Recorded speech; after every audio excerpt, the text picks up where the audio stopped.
sitting on 6 here at Newstalk ZB. No fluff, just facts and fierce debate. The Mike Hosking Breakfast with Defender Trophy. Epic adventure, greater purpose. Newstalk ZB. Right over, lads, in the commentary box after 8, 23 minutes away from 8. The Prime Minister's with us. Very good morning to you. Morning, Mike. Did you land in the studio this morning by helicopter? Or how'd you arrive? I arrived by Crown car with my security detail. Oh dear, oh dear. As I do most Monday mornings. So how many times are you losing the military transport? How many planes? How many helicopters? Are you ripping off the taxpayer? Why is this a scandal? Why am I even asking this question? It's actually something previous leaders have done as well from time to time, and I only do it when actually there's not an Air New Zealand or a Jetstar service schedule, at a commercial time. So, because obviously fly commercial as much as possible. But it's like, the other day I'm in Wanganui, I finish a meeting at 10:30 at night, I get on a little 6-seater King Air plane from the Air Force. They've got to fly those planes and those assets anyway, because they've got to get the hours up and make sure the planes are doing their hours as well. And so it's generally just done when I can't get a proper commercial schedule. Should you have to be explaining this?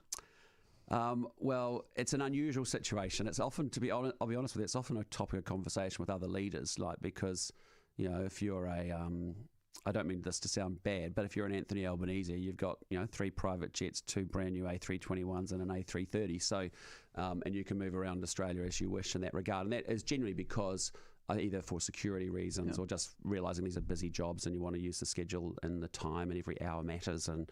But look, I don't mind. I mean, I do use the commercial services, Air New Zealand and Jetstar, as much as I can when I can. It's just do you think the majority of New Zealanders would support the idea that you should be using your time and movement in the best and most efficient way, or should you be hanging out in the Koru Lounge, eating some sandwiches and waiting for the 10:20 to Wellington? Everything's down to sort of 15-minute increments in my schedule. But look, I think most New Zealanders understand it's a pretty extreme job, and when you're trying to get around a country and get out of Wellington, and you're in places in regional and provincial New Zealand from time to time, if I can't, on Saturday I was out at 6 a.m. I was down to Christchurch, then straight down to Ashburton, back again.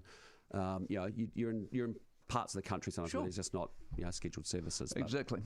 2 things in Rotorua. One was Red Stag. From my understanding, do Red Stag sort of build homes in a way that Zuru might be about to, or the Germans already do, and it's that...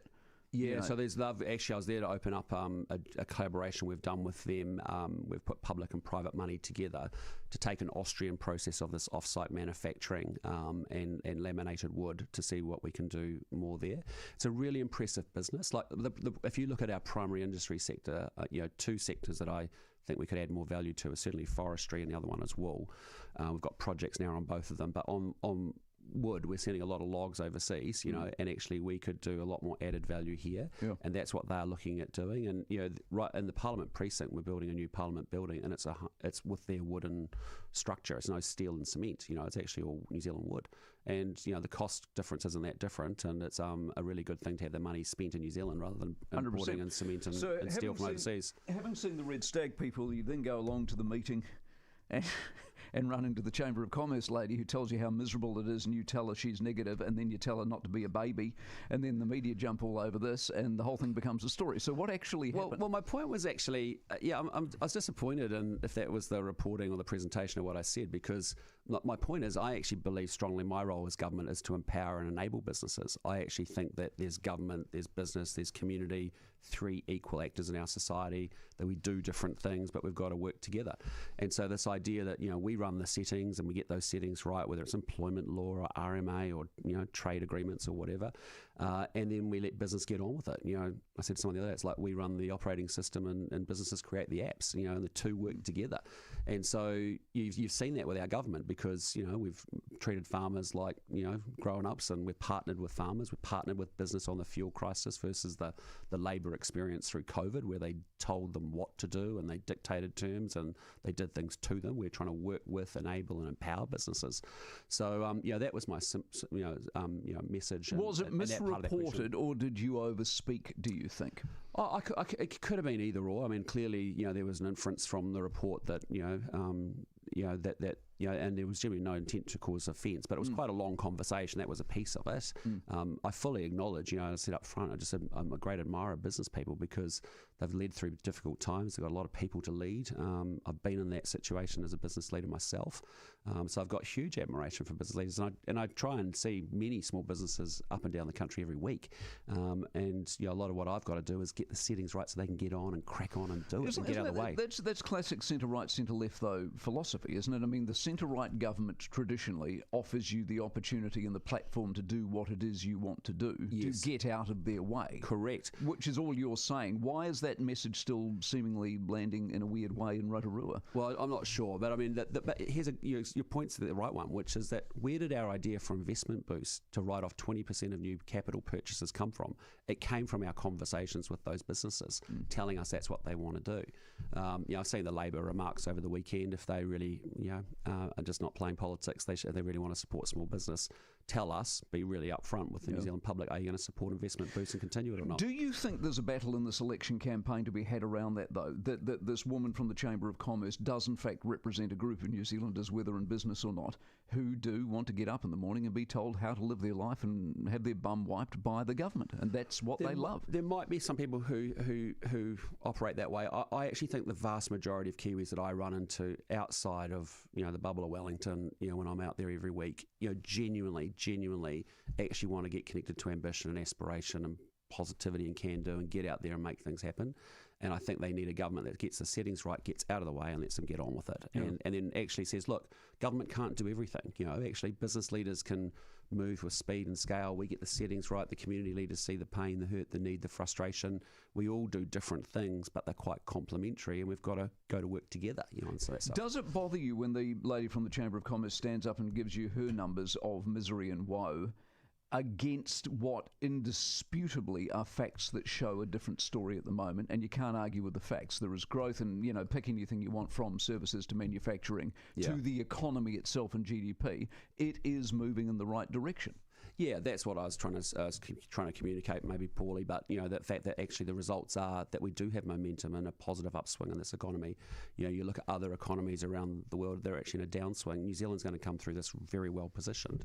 We've had a huge growth in Kiwis coming back home to New Zealand in the last year from just Australia. We've got good levels of economic growth, as you said. The sectors, whether it's exports, tourism, manufacturing, services, going good.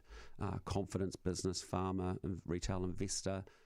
Is strong. So there's some real momentum happening in our country and our economy, and that's exciting. I get it. There's still pockets that hasn't got all the way through. There's still businesses that are doing it tough and are struggling, and families that are doing it tough and struggling. But we've got some real momentum starting to happen. Okay, tell me about. I'm starting to worry about fast track. Yeah. Not for mining and things like that, but there's a place called Delmore, north of Auckland, 1,200 houses, and they are shipping wastewater via truck to Northland. That doesn't strike me as something that's going to win you a lot of votes. Pegasus and Christchurch, another 1,000 houses. That's not what they bought into. Arrowtown last week, there's a hall full of angry people about another 1,200. Is fast track about getting mining going, roading built and projects going, or is it just about housing developers who want to dump houses in people's neighbourhoods and they're going to get angry at you? No, it's just generally projects that actually get stalled up in our planning process. Like those two wharfs at the Port of Auckland, that would have been 5 years under our current system. We did it in 110 days. The case is as rigorous as possible. It's not like it's a rubber stamp. You just get it done. You've got to go through the same arguments that you do on the normal process. It's just proving that we can. If the project's of regional or national significance and going to make a difference, then we should crack on and get it done. But the interesting thing is the interface. Because we have got really bad, Mike, at getting things done. I just think that I'm a big supporter of fast track. Fast track as an idea is a great idea to get the Port of Tauranga out of court and actually expanding. Pull that trick off. Yeah. But 1,200 houses north of Auckland, and they're shipping wastewater out till 2050 to Northland. Yes. Now, that's only going to piss people off. Yeah, I get it. Yeah. So what do you do? Well, we'll continue to look whether we can optimise any of that. I know there's also been some challenges from council on a couple of projects as well, particularly here in Auckland. But the bottom line for me is we have to break the system a little bit to get it moving, to actually get things done and built. I can reassure everyone it's not a rubber stamp, a fast track process. You have to have the same rigour that you have in your case, but it's just that we don't have to take as much time if we have. We can get through the decision making process quicker. From the political side of the equation, you send it through to the fast track panel, though, don't you? Yes. Are we there do. too many housing developments being sent through? No, and look, as you send them through, do you think, geez, there's a lot There's of been neighbourhoods about here? 26, 27 total projects. I think we've got 26. I think we've got totally approved. There's typically one coming through now every week or so. There's a mix of housing. You see some housing projects in there, but there's also a lot of renewable projects. I think 6 renewable projects. There's been some mining, some quarrying projects in there. There's been some light commercial projects opened up. So there is quite a diversified mix of stuff that's going on. I appreciate some of the housing ones will be a bit more high profile. Sure. Just quickly over the weekend, the ACT policy on reasonable force and whatever that means and getting good. Do you like it, not like it? Is that a... I haven't seen the detail of it, but it is an issue that's raised with me by teachers in schools about classroom behaviour. I know Erica Stanford, she's commissioned work with Aero last year. There was a good report back saying part of the challenge, we might have to look at some of the laws maybe, but the bigger issue is actually giving teachers the training, the tools and the skills to deal with the current set of protections and rules that they have, and so they know what they can and can't do, and I think we could do a better job of articulating that. New Zealand first and 5,000 per child? That's a little smile on your face. You find that amusing? It's $400 million plus of very untargeted spending on a policy that actually is proven globally doesn't work. And, paying people to have children versus actually supporting families with family boosts and working for families and extended parental leave and compulsory super and baby bonuses is a much better way to go than trying to pay people for having kids, is my view. See you next Monday. Appreciate it. 12 minutes away from 8. We're recruiting for New Zealand's most important job.